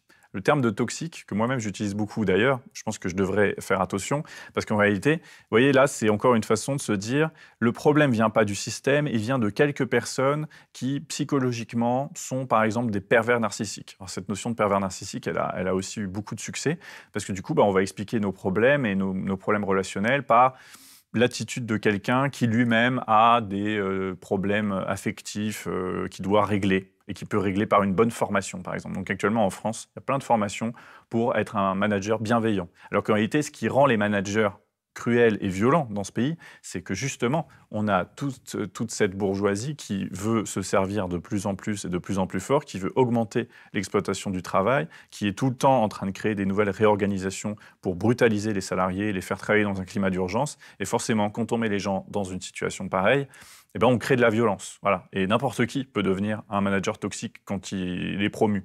Et donc, il faut sortir de cette idée individualisante selon laquelle la réponse est en nous, le problème est en nous, il faut se regarder soi-même, il y a tout un secteur qui se développe, on va aller s'acheter une pierre qui va nous donner du courage, on va aller voir un psychologue comportemental, on va trouver un coach. Et comme la réponse n'est pas en nous, on ne peut que se torturer. Donc, en fait, on est quand même dans une société où beaucoup de gens se torturent, beaucoup de gens culpabilisent, se font mal. Et un des paramètres dont on n'a pas parlé encore, mais ce qui est frappant, c'est la montée ces dernières années des troubles psychiques, que ce soit la dépression, l'anxiété généralisée par exemple, dans l'ensemble de la société et surtout dans la jeunesse. Et ça, c'est vraiment le résultat de la vie violente qu'on nous fait mener et violente envers nous-mêmes. Donc pour moi, des livres comme Parasite, ils servent aussi à faire réduire la pression qui pèse sur nous, quoi. C'est-à-dire, et c'est pas dire, regardez, c'est foutu parce qu'il y a des riches, ils vous dominent. Non, c'est déjà arrêter de vous culpabiliser, de vous sentir nul, d'être triste, de ne pas ressembler à vos influenceurs et à des grands patrons, parce qu'en réalité, le système n'est pas fait pour que vous réussissiez. Donc, ne vous torturez pas et regardons et essayons de comprendre ensemble ce qui se passe et comment on peut changer ça, mais ensemble. Voilà. J'en profite aussi pour vous renvoyer vers 2 vidéos importantes qu'on a fait sur cette thématique-là. Une de Yoann Chapoutot sur ce management toxique, d'ailleurs, avec ses racines aussi, qui remonte même jusqu'au nazisme, vu que c'est un spécialiste de ce sujet-là. Et la vidéo qu'on a fait aussi sur le développement personnel et tout ce que ça peut aussi induire comme effet néfaste. Mais comme tu dis, voilà, c'est tout ne relève pas de vous. Au contraire, c'est d'abord un phénomène systémique et on ne veut pas que vous le compreniez bien pour le changer. Alors, par ailleurs, tu expliques aussi que cette bourgeoisie arrive en quelque sorte à réécrire l'histoire et à nous imposer une sorte de vision de la nature humaine qui rendrait impossible toute forme d'égalité et de solidarité. Comment elle fait ça? Comment ça se manifeste? Oui, alors ça, je pense que c'est une vraie réussite. Malheureusement, cette idée, elle s'est imposée. C'est vraiment une idée reçue très courante, de se dire, de toute façon, l'homme est un loup pour l'homme. De toute façon, c'est chacun pour soi. Ça a toujours été. Et avec cette idée qu'il y a l'impossibilité de vivre dans une société d'entraide et que les gens qui penseraient différemment seraient des bisounours, en quelque sorte. Là encore, c'est un ressort du vote Rassemblement national. Et là encore, je cite Benoît Coquart, qui, dans ses enquêtes de terrain, c'est beaucoup ce qu'il entend. C'est-à-dire, en gros, être de gauche, croire dans le syndicalisme, c'est bien pour les gens qui sont naïfs. Mais nous autres, on sait la dureté du monde, et donc, quelque part, on vote en conséquence. Alors, moi, je pense que c'est très triste. C'est vraiment triste parce que c'est faux. C'est faux, mais dans sa réécriture de l'histoire, là encore, la bourgeoisie élimine toute trace de ce qui aurait pu se passer autrement ou de ce qui s'est passé autrement. Il y a un excellent ouvrage, qui est très gros, qui est de David Graeber et David Wengrow, qui s'appelle « Au commencement était une histoire de l'humanité ». Alors, comme je le cite à longueur de mes livres, il y a plein de moments où je le résume, mais c'est un livre, pour moi, c'est une sorte de petite Bible, sans contenu religieux. Donc, c'est un archéologue et un anthropologue qui ont travaillé vraiment sur toute une partie d'histoire de l'humanité qui est très mal connue, mais les récentes découvertes de l'archéologie nous permettent d'en savoir beaucoup plus. Ce sont toutes ces sociétés, on va dire, notamment pré-agricoles, donc souvent ce qu'on considère comme des sociétés préhistoriques. Donc l'idée courante, c'était de dire, en gros, il y avait des sociétés de chasseurs-cueilleurs primitives, ensuite les gens se sont installés, se sont sédentarisés, et là on s'est mis à construire des États, il s'est mis à avoir des chefs et des hiérarchies. Comme si les chefs, les hiérarchies et les États, c'était une donnée naturelle de l'humanité. Et ce qui est passionnant dans ce livre, c'est qu'elle nous libère de ce mythe-là, de l'homme qui aurait forcément besoin d'une hiérarchie, de l'homme et de la femme qui auraient forcément besoin d'une hiérarchie, qui auraient forcément besoin d'inégalité pour fonctionner.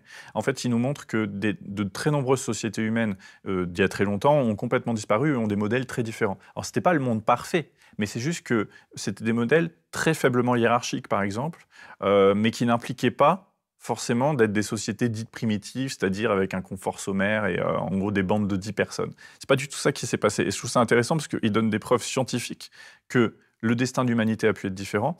Il y a aussi les nombreux travaux sur toutes les sociétés qui ont été littéralement effacées par le capitalisme. Donc notamment, toute l'Amérique du Nord, pré-colonisation, était constituée de systèmes de sociétés qui étaient quand même très complexes, très organisés, mais qui n'étaient pas des systèmes extrêmement hiérarchiques, où la liberté individuelle était très développée. Et voilà, et ça, c'est pas des mythes, ça, c'est pas le mythe du bon sauvage, c'est prouvé, c'est établi. En fait, il y avait d'autres cultures et d'autres systèmes de pensée qui existaient. Alors, pourquoi je raconte ça? Parce que ça veut dire que l'humain n'est pas intrinsèquement destiné à vivre dans des systèmes étatiques, autoritaires, hiérarchiques, violents les uns envers les autres.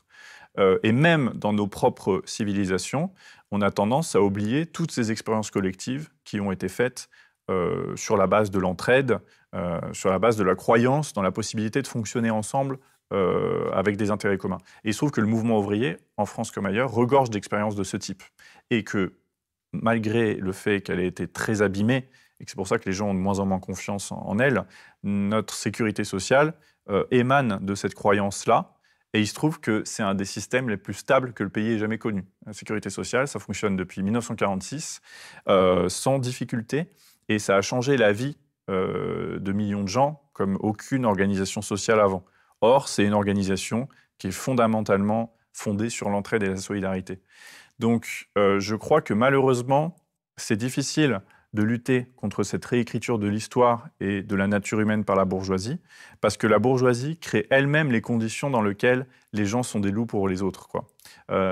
Quand il y a un chômage de masse et qu'on est en concurrence pour des métiers, quand il y a un marché immobilier tendu et rare où on est en concurrence pour un appartement, où en fait on arrive à s'en sortir dans la vie en comptant sur son réseau, en demandant des faveurs, en écartant des gens, etc., et qu'on est maltraité par les administrations qui gèrent la sécurité sociale, par exemple, et qu'on est humilié par Pôle emploi ou France Travail, bah oui, c'est plus difficile de croire dans l'espèce humaine. Je pense qu'il y a des gens dont l'expérience de la vie est fondamentalement une suite d'histoires horribles, quoi. Donc, quand on a une vie marquée par la violence, c'est vraiment très difficile de croire dans des systèmes de coopération.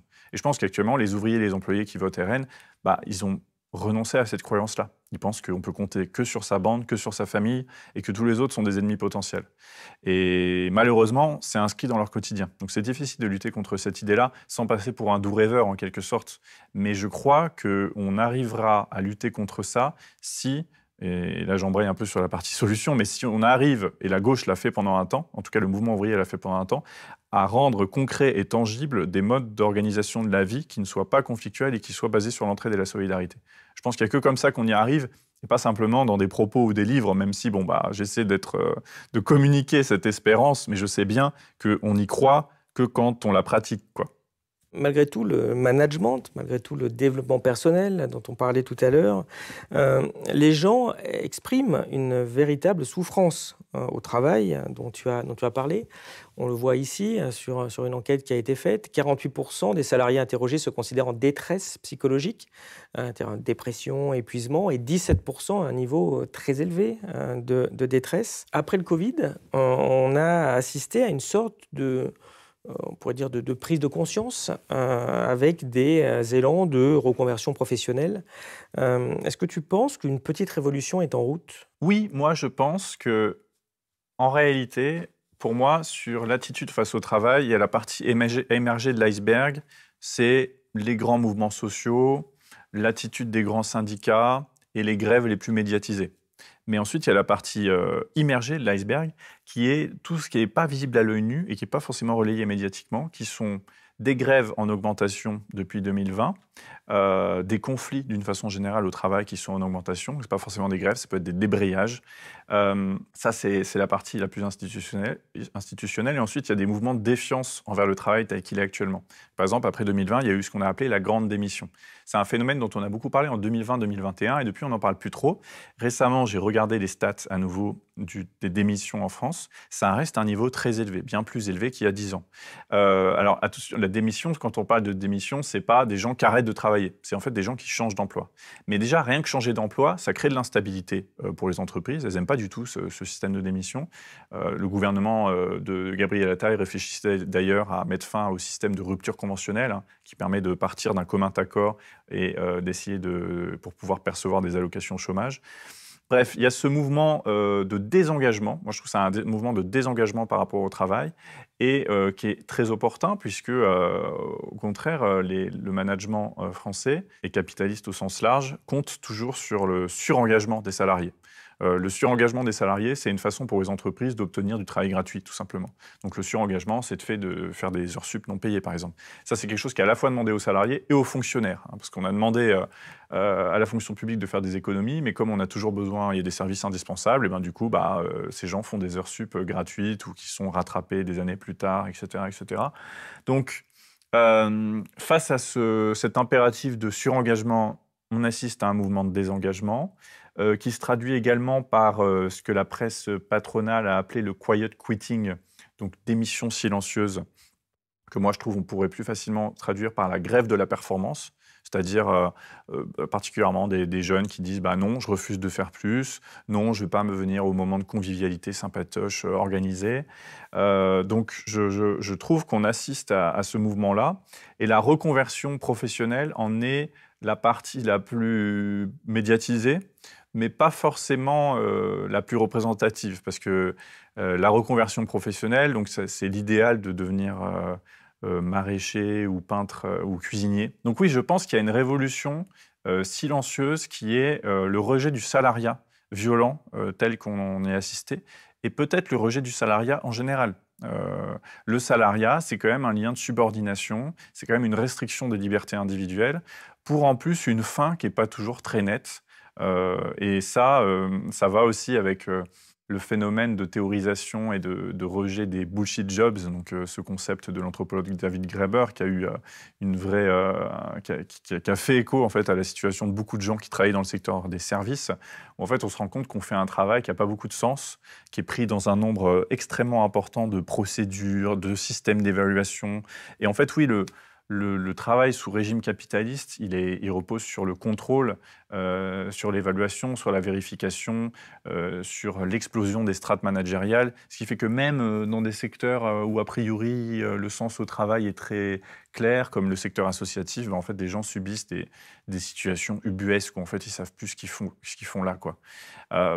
Donc je pense que, moi je vois que cette critique, elle se développe énormément, la critique du travail, elle se développe énormément sur des réseaux sociaux comme TikTok par exemple, ou sur Reddit, ou sur des groupes, ou sur différents groupes sur Facebook ou sur Instagram, de gens qui revendiquent de parler du travail de façon très critique, qui crée un peu une sorte de contre-culture quand même autour du travail. Et ça passe complètement sous les radars. Et je pense que ça dit énormément de ce qui est en train de se passer, et qui explique aussi d'ailleurs, on en revient au contexte politique, l'appétit autoritariste du patronat. C'est-à-dire qu'en fait, ce patronat, au quotidien, se rend bien compte qu'il n'a plus affaire à des salariés soumis et obsédés par le travail au quotidien, et qui acceptent la subordination. Je pense qu'il y a un mouvement de rébellion. Eh bien, nous arrivons à la fin de cet entretien. Merci beaucoup. J'espère d'ailleurs que voilà, vous avez envie de découvrir la revue Frustration, qui est une revue qui mérite d'être connue, d'être soutenue aussi dans le contexte actuel. Il faut soutenir les médias indépendants. Par Frustration et Lucide aussi. On ne vit que grâce à vous. C'est pas Saadé qui va venir nous soutenir. On se demande pourquoi ça leur vient jamais à l'idée. En tout cas, ils nous ont pas proposé. À ces gens-là. J'en arrive à la question traditionnelle pour conclure notre échange. Qu'est-ce qui, selon toi, est connu de peu de personnes et qui mériterait d'être connu de tous? Alors, c'est quelque chose que je vais développer dans mon prochain livre, qui va vraiment porter sur le travail. Je pense qu'une chose qui n'est pas assez connue, c'est vraiment les racines, j'allais dire diaboliques, mais les racines sombres du système capitaliste. On a cette idée un peu, comme la bourgeoisie refait en permanence l'histoire, l'idée selon laquelle finalement le capitalisme se serait imposé du fait de sa satisfaction des besoins de toute une partie de la population, et du dynamisme d'une classe de marchands devenue classe bourgeoise. Ça, c'est, on va dire, l'explication dans le meilleur des cas. Ce qui est la triste réalité, c'est que si la bourgeoisie a pu devenir la classe dominante en Europe, c'est parce qu'elle a obtenu un coup de boost. Et ce coup de boost financier, ça a été tout l'argent obtenu grâce à la traite, au commerce triangulaire, c'est-à-dire à l'esclavage de la population noire qu'on emmenait sur des négriers travailler en Amérique. C'est un crime contre l'humanité qui s'est accompagné en Amérique d'un génocide des populations locales. Donc ce crime contre l'humanité a donné naissance au capitalisme contemporain et a quelque part bâti la conception contemporaine du travail sous régime capitaliste. De nombreux historiens montrent par exemple qu'il y a des innovations indispensables. Alors déjà ça a permis au capitalisme d'obtenir l'accumulation primitive, c'est-à-dire en gros, si tant est qu'il y a eu un premier capital qui a permis l'explosion du capitalisme dans tous les secteurs, et notamment de financer la révolution industrielle à la fin du XVIIIe siècle, eh bien, il vient en grande partie de ce crime contre l'humanité. Autre chose, il y a des innovations qui ont été faites pendant cette période-là, notamment la comptabilité contemporaine a été faite pendant cette période-là par des négriers. Et cette comptabilité, elle était macabre, hein, puisque clairement, c'était des gens qui calculaient que quand bien même 30% des esclaves transportés sur ces navires mouraient, c'était quand même rentable. Donc, je veux dire, c'était ces calculs-là qu'on faisait, quoi. Et puis, voilà, vraiment un petit détail linguistique, mais les méthodes de travail industriel, où vraiment on déshumanise le travail, ont été élaborées dans les plantations de canne à sucre, notamment. Et le mot anglais pour dire usine, plant, vient en fait du mot plantation. Et donc en réalité, ce travail cadré, soumis à des cadences, soumis à une comptabilité extrêmement stricte, etc., a été inventé en grande partie pendant la traite négrière et l'esclavage. Et ça, c'est important, là encore, puisque la classe bourgeoise qui est née avec le capitalisme, elle se donne en permanence le beau rôle, quoi. Elle se décrit finalement comme étant déjà le résultat naturel de l'histoire de l'humanité. Elle se lie au destin de grands explorateurs, hein, qui étaient tous en réalité des colons. Et c'est important de rappeler ça, et ça permet de comprendre pourquoi ce système est né quand même d'un crime, et qu'il est donc possible, souhaitable et on ne peut plus nécessaire d'en changer, qu'on peut presque dire que c'est peut-être qu'à l'échelle de l'histoire de l'humanité, le capitalisme est une grave anomalie qu'il s'agirait de corriger. Voilà.